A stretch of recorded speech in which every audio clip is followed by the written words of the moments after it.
Bom dia, investidores. Estamos aqui mais uma sexta-feira, 2 de junho, gravando o nosso RPCast. Hoje eu tenho convidados especiais aqui da Indy Gestora, Marcelo Bronze, o Daniel, que eu não vou usar falar o sobrenome dele, ele vai falar pra gente.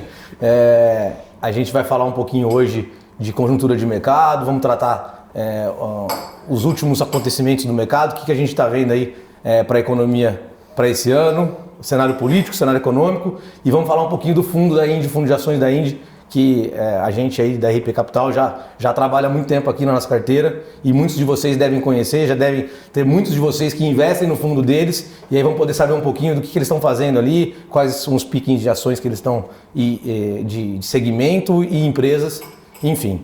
Queria apresentá-los aqui, obrigado pela presença. Bronze, e aí, o que você conta pra gente? Fala pessoal, tudo bom? Prazer aí estar falando um pouquinho com vocês. Acho que, como o Pablo falou, a gente é muito parceiro da RP, né?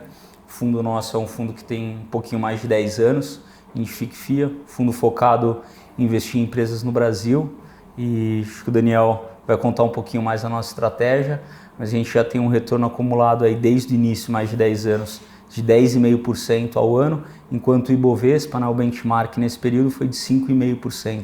Então a gente acaba gerando um alfa bem relevante, principalmente no horizonte de longo prazo, que é o período nosso de investimento. O fundo está bem esse ano também, né? A gente teve um mês de maio, a gente terminou muito bem o mês, quase 11%. No ano a gente está com um pouco mais do que 7% em relação ao IBX, que é o nosso benchmark. Tem sido um ano melhor depois de anos duros aí para os fundos de ação. Não teve quem não sofreu, né? A indústria sofreu demais, né? Acho que foi um momento aí de virada de juros muito forte, né? A gente tinha até meados de 21 um juro real negativo praticamente. Em 12 meses esse juro se inverteu para mais 7, né? De menos 1 para mais 7. Então, o efeito disso, né, sobre as empresas na bolsa é muito forte, né? Você tem, principalmente para aquelas empresas mais domésticas, que dependem mais de crédito aqui no Brasil e que depende também mais da atividade local, né? A gente fala, pessoal, aqui que na verdade a gente já viu muitas vezes juro alto, né? E a gente já trabalhou nesses cenários de juro alto. O problema não é nem o quanto subiu, é a velocidade que subiu, né? Isso foi muito difícil. Pegou a turma muito despreparada, as alocações pré ficaram muito longe do CDI, né? Então prejudicou muito o desempenho da carteira. E aí, Daniel, acho que é legal você falar um pouquinho pra gente. Você está vendo uma virada? A gente tem falado muito aqui semanalmente entre os assessores aqui, as conversas nossas com clientes, a gente tem a sensação de que a gente está vivendo um momento de virada de ciclo, de fato, né? Os juros aqui no Brasil podendo começar a cair até na próxima reunião, acho mais difícil, mas na reunião de agosto do Copom, provavelmente a gente já deve ver um movimento de queda de juros no Brasil. Lá fora, o Fed já sinalizando que não deve subir mais o juro, até uma expectativa do mercado de que possa começar a baixar o juro até o final desse ano. O que vocês estão vendo? Como é que vocês estão vendo esse cenário? Vocês estão tão otimistas contra a gente ou não? Olha, a gente está bastante otimista. Fazia tempo que a gente não via um cenário em que a bolsa está tão barata, no momento que o juro está muito próximo de fechar, né? Assim, até as curvas longas a gente já viu ela fechando esse ano, né? Já teve uma boa redução do juro longo, mas na prática, o que a gente, acho que como você bem colocou, a gente vai ver a Selic baixando, né? E eu acho que agosto talvez seja improvável, mas ao longo desse segundo semestre certamente vai ter uma redução. Quando se olha a taxa de inflação, ela tem caído muito, e isso acho que é muito favorável, não só aqui como fora também, então acho que isso ajuda bastante. O governo conseguiu aprovar, né, o arcabouço fiscal, que afasta aquele cenário mais de risco de cauda, assim, de uma coisa mais controlada do ponto de vista fiscal. Acho que não é o que o mercado gostaria, mas acho que era o que é possível para um governo de esquerda, né? Então, no final da conta, a gente vê um cenário que a gente está com a bolsa nos menores valuations históricos, assim, próximo ao que foi em 2008, 2009, mais barata do que foi na época da Dilma, mais barata do que foi no Covid, e o juro com uma perspectiva de fechar. E eu acho que aí você tem uma possibilidade de vir fluxo para o Brasil muito relevante no segundo semestre, né? Vir fluxo de estrangeiro, os próprios fundos de pensão, né, que são grandes investidores aqui no Brasil e a gente conhece bem. Vocês têm alguns investidores lá, né? A gente tem, parte do nosso passivo é institucional, né? Legal. Então bancos, fundos de pensão, family offices. E aí quando a gente vê assim, o movimento que eles fizeram indo para a renda fixa, foi muito violento nessa janela, até porque fazia sentido, né? Assim, você tinha um juro tão alto e isso mais do que pagava ali o benchmark deles. Então a gente pode ver toda essa turma voltando, né? Então isso acho que pode trazer muito fluxo e gerar um retorno muito bom para as ações. E existe ali uma linha de juros ou um patamar de juros que seja o patamar que você identifica como o mais, sei lá, o start de um movimento de retorno desses recursos, desses fundos de pensão, dessa galera que foi para a renda fixa? Onde é a linha ali, a linha que separa ali a relação risco-retorno fica favorável de novo para a equity? Precisaria ver, eu acho que cada uma tem a sua regra, né? Eu não sei exatamente a regra média, mas eu acho que você tem um problema que também, quando você começa a fechar os juros, né? Você... todos os instrumentos públicos que eles usam, né, já começam a ficar uma composição difícil para eles entregarem um benchmark, né? Então, eu não sei, Bruno, você tem ali a ideia do benchmark deles que eles usam? Varia muito da meta autorial, mas acho que agora com os juros do patamar que está, acaba sendo muito fácil, né, bater essa meta através de investimentos em renda fixa, e também você acaba tendo esse otimismo de que as ações acabam performando melhor, né? Então, olhando para frente. Eu acho que é interessante até, Daniel, comentar um pouco dentro dos nossos temas de investimento, aqueles principais que acabam se favorecendo, entre aspas, no fechamento da curva de juros, né? O crescimento acelerado e de compounder, talvez explicar um pouquinho do nosso portfólio. Assim. Legal, vamos lá. O nosso fundo é bem descorrelacionado com a bolsa, assim, vocês vão ver que ao longo dos anos, né, 10 anos e meio quase de fundo, a gente teve anos que a bolsa subiu e a gente subiu muito mais, ou que a bolsa caiu, a gente subiu, ou que a bolsa caiu muito, a gente caiu pouco, ou até anos que a bolsa caiu pouco, a gente caiu mais, né? Mas o fundo ele acaba tendo pouca exposição a commodities, que é mais ou menos 40% da bolsa, e a gente acaba tendo exposição a empresas que têm um perfil de mais crescimento, tá? Então, ou crescimento acelerado, que aí são empresas que estão no momento de se consolidar como líderes, né? Então, é uma Eneva, uma GPS, que são empresas que têm um share ainda pequeno dentro do setor dela, mas já tem um papel de liderança, tem muito espaço para investirem dentro do setor e há retornos muito altos. E aí você tem um modelo de negócio muito diferenciado dessas empresas, que elas são melhores que os pares. Então elas acabam, se isso tudo é verdade, ao longo dos anos elas vão ganhando share no mercado delas via esse diferencial competitivo e via M&A, porque ela consegue comprar share, dado que o market share dela é pequeno. Então não tem problema de CAD, não tem nenhum problema, uma restrição. Então essas empresas elas acabam gerando um retorno muito bom por muitos anos. E independe do crescimento econômico do PIB, né? Porque ela tem como ganhar mercado ali no market share dela. Né? Exatamente. Ela, assim, logicamente elas sofrem com as outras com o PIB, mas em geral são setores que estão numa tendência favorável, assim, que ainda não estão maduros na economia. Então, se olha o setor de gás, tem muito espaço ainda para a gente usar gás na matriz energética brasileira. Quando a gente olha na terceirização de serviços de mão de obra, né, a GPS ela tem menos de 5% do mercado e ela é a maior e num valuation muito atrativo e tem muita oportunidade de M&A. Então ela é um setor mais resiliente, né? Todo mundo precisa de segurança no comércio, nas indústrias, nos escritórios, na limpeza. Então não é uma coisa tão cíclica assim. Então, de fato, acho que como você colocou, são empresas um pouco mais protegidas em relação ao ciclo econômico. Está muito mais dependente delas mesmas fazerem bons negócios e conseguirem entregar boas aquisições para ela entregar um bom resultado. Então essas são aquelas que a gente chama de crescimento acelerado. São empresas que têm uma duration longa. Tá? Então a duration dessas empresas é bem maior que a da bolsa. Então são empresas que geralmente são mais sensíveis essas empresas de duration longa são mais sensíveis a juros, né? Não necessariamente essas duas, mas por definição, né? E o que mais que a gente tem lá dentro do fundo? Então essa aqui são as de crescimento acelerado, aí depois tem um outro bloco de temas de investimento que são as os compounders, né? São aquelas empresas que crescem de uma maneira consistente durante vários anos.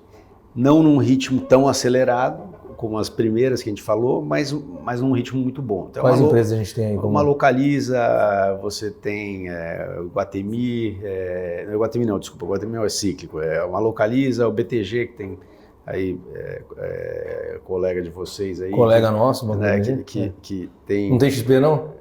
XP a gente tem uma restrição no fundo, pela forma do fundo ser adaptado para fundo de pensão. Infelizmente a gente não pode, mas a gente acharia um ótimo investimento. Acho que está num patamar de valuation muito atrativo, e principalmente por ser muito cíclica em relação aos juros, né? Então quando a gente vê o juro fechar, a gente acha que o resultado da XP, que já vem melhorando, vai acabar sendo muito favorável para eles. Mas assim, então essas de compounder são empresas que crescem num ritmo bastante razoável todo ano, são empresas que têm muita qualidade. Então você vai ver Localiza, Renner, Hapvida está ali, apesar de Hapvida ter sofrido bastante, né, nos últimos trimestres, a gente tem uma posição relevante. Acho que o pior já passou, então essa é a nossa segunda maior posição, né? A gente está... Hapvida é a segunda, né? A nossa maior posição é Eneva, que é crescimento acelerado. Depois tem Hapvida, que a gente está colocando como compounder. E aí Iguatemi, que já é uma posição mais cíclica, né? Que aí sim ela depende do fechamento da curva de juros. É o play de juros na veia mesmo, né? Operacionalmente ela está indo muito bem. Assim, então você vê o shopping de fato foi bem nos últimos anos, nos últimos trimestres, principalmente nos últimos trimestres, na verdade. Está num valuation muito atrativo. Você olha o yield que ele te gera em relação à curva longa, né, da NTNB longa, ela está nos maiores prêmios históricos. E operacionalmente estão indo bem, repassando aluguel, tendo boas vendas por metro quadrado. Assim, a empresa está muito saudável. E acho que o juro fechou e ela andou pouco. Assim, então a gente acha que teria espaço para ela valorizar bastante aí num cenário mais benigno de juros, né? E a gente falou um pouquinho, né, do cenário econômico no Brasil. Ontem a gente teve um dado interessante em relação ao PIB, né, um crescimento de PIB de 1,9%, trimestre a trimestre, 4% primeiro trimestre de 2022 contra o primeiro trimestre de 2023, acima do que a maioria esperava, né? Como é que vocês estão vendo isso? Vocês estão achando que, de fato, o Brasil pode surpreender positivamente novamente esse ano em relação ao que os analistas estão prevendo aí para crescimento de PIB? Eu acho que sim, né? Assim, isso tem acontecido nos últimos anos, né? A gente tem visto o Focus do começo do ano, né? Aquela pesquisa que o Banco Central faz com todos os economistas, e a previsão de PIB do Focus, desse boletim semanal, no começo do ano e o que é realizado de fato o crescimento do PIB no final do ano, ela mudou muito. Então, assim, eles erraram em 2020, 2021, 2022. Sempre para baixo, né? Sempre para baixo. Então, antes de sair esse dado do PIB dessa semana, a projeção do último Focus era de 1,27 para o PIB de 23. Com o resultado do primeiro TRI... Já foi, né? Se o Brasil não crescer mais nada, assim, ele ficar flat, desde esse patamar que a gente atingiu agora no primeiro TRI, o PIB deveria crescer 2,2. Então, acho que tem muita gente já falando agora que o PIB vai ser 3. Então, eu acho que é um cenário muito bom, né? Você tem atividade econômica num patamar melhor que todo mundo pensava, a inflação vem caindo. Preço de commodity caindo, preço de commodity petróleo caindo, minério caindo, você tem um ambiente muito favorável. Muito né? favorável. Você tem também, o governo conseguiu aprovar, né, o marco do arcabouço fiscal. Então é todo um conjunto de coisas favoráveis que devem fazer com que o juro feche. E uma coisa importante que é a preocupação da dívida PIB, né? Que assim, que todo mundo fala assim, pô, o que vai acontecer com o Brasil? Está muito alavancado, será que a dinâmica da dívida vai piorar nos próximos anos? Então, quando você ataca o arcabouço fiscal, você já garante alguma estabilidade da parte fiscal e alguns aumentos de receita. Isso já dá uma tranquilidade, e quando o PIB cresce mais do que a gente espera... Aumenta a arrecadação. Aumenta a arrecadação e o denominador ele aumenta. Então a dívida PIB está, sei lá, 80, e você achava que ela ia para 90, de repente ela vai ficar em 80 ou vai até baixar um pouquinho. Então isso acho que ajuda bem o governo. Assim. E é legal. A Bolsa. Né? O arcabouço foi apresentado, né? E todo mundo falou, pô, da onde vai vir essa receita? Não tem receita para isso. Eles estão muito otimistas em relação à receita, aí vem o PIB, que estava projetado ali para 1,20, já tivemos que mudar a projeção para 3% no ano, que ajudaria muito o governo na linha da receita. A outra pauta que eu acho que é super importante é a reforma tributária, né? Eu acho que essa reforma é game changer para o Brasil aí, para os próximos anos. Você acha que o governo vai ter punch para aprovar essa reforma?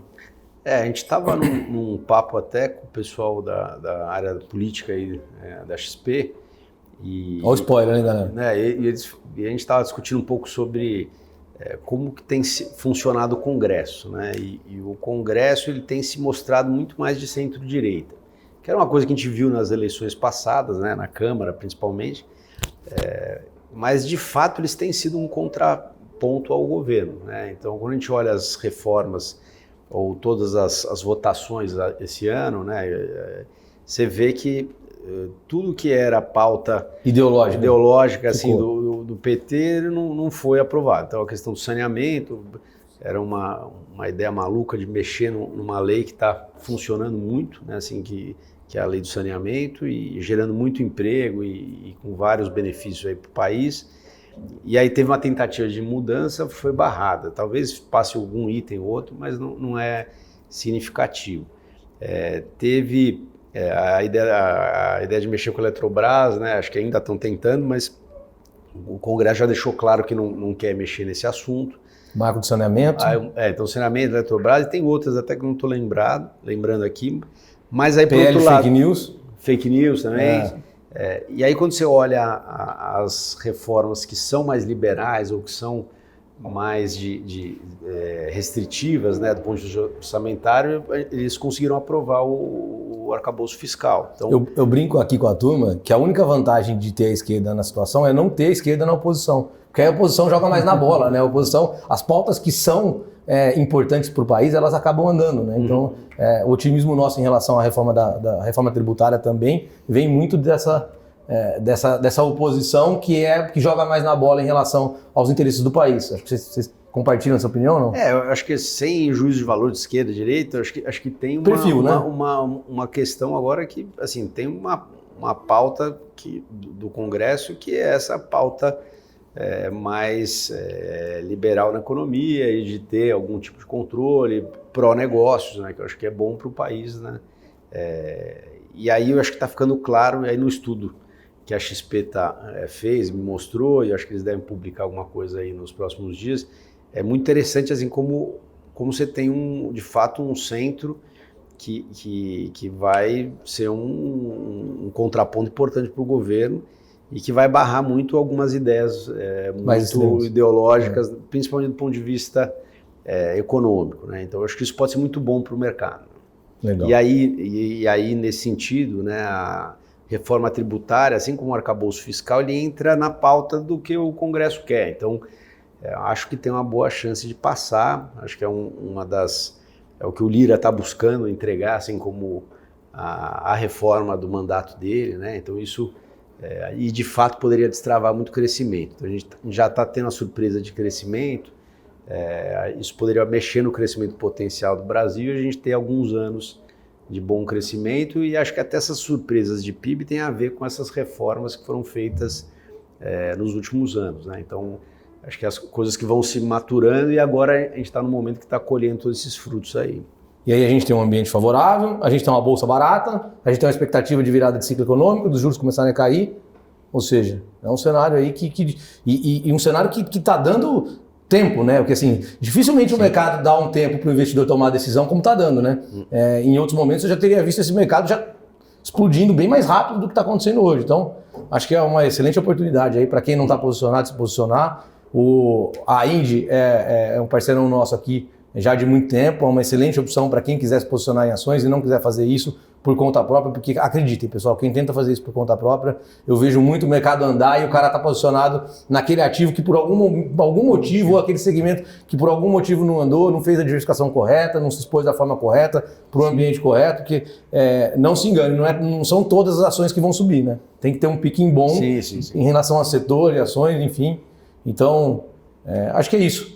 Não, legal, e acho que um ponto interessante de olhar, assim, tem muita gente que foi para renda fixa, foi para debênture incentivadas e por um bom motivo, né? Porque você tinha um belo de um prêmio, mas esses instrumentos eles têm uma duration curta, então quando o juro fecha, quem vai subir mais vai ser a bolsa, porque assim, a bolsa tem duration, a nossa carteira tem uma duration de, sei lá, 14, 15 anos, né? Sim. Então assim, e essas debêntures têm uma duration de 6 anos, 7, então assim, a gente tem mais do que o dobro, então o efeito na bolsa é quase o dobro também. Então assim, para o bem e para o mal, né? Mas eu acho que como a direção está para o bem, acho que a simetria está muito na bolsa, então acho que é uma janela de fato histórica, assim, dos investidores conseguirem ter um retorno legal com essa virada de ciclo. Né?